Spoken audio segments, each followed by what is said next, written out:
Moonbridge by ProfessorStan. Sitting in the sand, on the edge of a great ocean, an ocean so vast that it cannot be crossed by man swimming, by man rowing. No, it takes nature's help to sail this great expanse. Or maybe, just maybe, tonight, it can be crossed by my innermost thoughts. Waves break the stillness of this night. In between the rhythms, in between the frothing, a surreal picture emerges on the distant horizon. I wonder what's beyond the sounds I hear, beyond the sights I see. What is on the other side? If I strain, if I try, I can barely make out a curving gray line, a line that defines the border between the dark black sky and the vast blue water. And then, slowly, steadily, as if rising from a deep watery grave, the full moon appears low on the horizon. I see a reflection on the sometimes choppy, sometimes still surface. It's a long, slender light shine. It appears to be a bridge, a path, a means to transgress. It beckons me to walk upon the Moonbridge. Luna smiles, reflecting on the thought of the temptation she presents to me. Through the whisper of the wind, she asks, "Do you trust me? Will you take the first step?"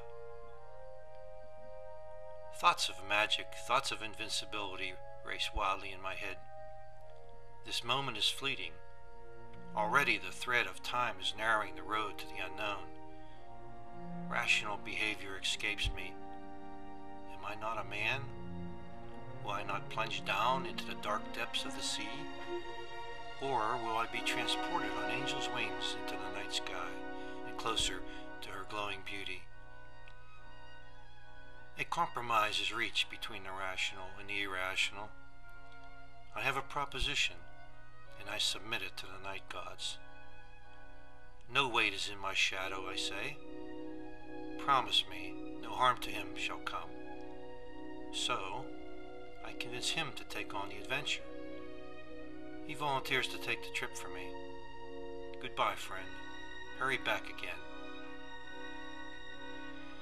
As night continued, the moon rose high in the sky. She darted in and out of some playful clouds, as they too wanted to be heard. They said that they had captured my silhouette, and he was not coming back.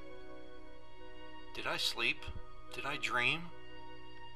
It wasn't until the wee hours of the morning that I became aware again. Aware that I have been waiting for my extension to return with an answer to my interpreter. Finally, despite the menacing cloud threats, he returns, but with a teasing silence I anxiously try to break. Well, where did you go? What did you do? What did you find? I waited, sand squishing up between my toes as the anticipation builds. I waited still as a distant seagull flapped his wings and went about his business. Then, finally, as my moon shadow begins to slowly fade away into dawn's first light, he stretches out his hand, points, and says, "Behold the east. I have brought to you my father, Sol, the greatest light of all. He's the builder of Moonbridge. He is companion to Luna. And now, you must renew your alliance with our brother, your sun shadow. He will be your companion. Let him walk with you all through the day. And when dusk begins again, you will remember me, for I have helped you solve some of the mysteries of the night."